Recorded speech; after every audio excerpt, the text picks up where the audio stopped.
जुलाई 24 तारिख गुरुवार अपराह्न में पुरीर अतिरिक्त जिलापाल साधारण अध्यक्षतार जिलास्तरीय पीसी एंड पीएनडीटी कमिटीर बैठक संपन्न होईछि।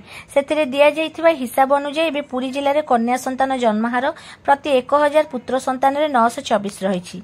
से बैठक में जिला स्वास्थ्य विभाग जे बेपारी मानक द्वारा संपूर्ण कबलित किंबा दायित्व रे किपरि अवहेला करा जाय हजार हजार रोगी जीवन और सरकारी नियम सहित भयंकर खेल चली तार प्रमाण मिली। पुरी घोड़ा बजार अमृत अल्ट्रासाउंड को जिला मुख्य चिकित्सा अधिकारी मिलता पंजीकरण वैधता गत मई 25 तारिख ठारू अर्थात प्राय 2 मास पूर्व शेष हो जाइछि। सेमाने पंजीकरण पाई समय सरबा पूर्व नियम अनुसार आवेदन करथिले मध्य सेमानक पंजीकरणर नवीकरण करा जाय नाही। पंजीकरणर वैधता नथाई गोटिए दिन मध्य अल्ट्रासाउंड मेसिन चलाइबा एक धर्तव्य अपराध, किंतु सेठारे बेआईन मेसिन को चलाई संस्थार मालिक टंका कमाई चलिछंती। बिचरा रोगी माने से कथा न जानी सेठिकु मध्य जाउछंती। सेहीपरि डाक्तरखाना छक निकट थिया मां सारला डायग्नोस्टिक सेंटर समय गत मार्च 20 तारिख ठारू शेष होईछि। सेमाने नवीकरण पई नियम अनुसार ऑनलाइन रे आवेदन मध्य करि नाहंती, किंतु फंक्शनल अर्थात सेठारे अल्ट्रासाउंड हेउछि बोली निजे जिला स्वास्थ्य विभाग स्वीकार करुछि।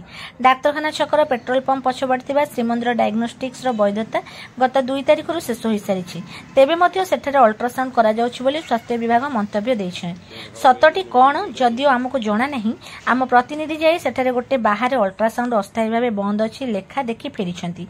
वीआईपी रोड रो सेवा डायग्नोस्टिक सेंटर रे डाक्टर अभिजीत जेना अल्ट्रासाउंड मेसिन चलाइबे बोली आवेदन मिलिछि। सेही आवेदन को 24 तारिख दिन कमिटीर मंजूरी पाइबा पूर्व सेठी मध्य व्यवसाय चलछि बोली बैठक में उपस्थापन करा जायतिला। चारि छकर निर्माल्य नर्सिंग होम एवं पुरी मधुबन में Shrikrishna health care and reproductive research centre सेमानक निकट में पूर्वर थिबा पुराना मेसिन को बदलाई नुआ मेसिन आनिछंती।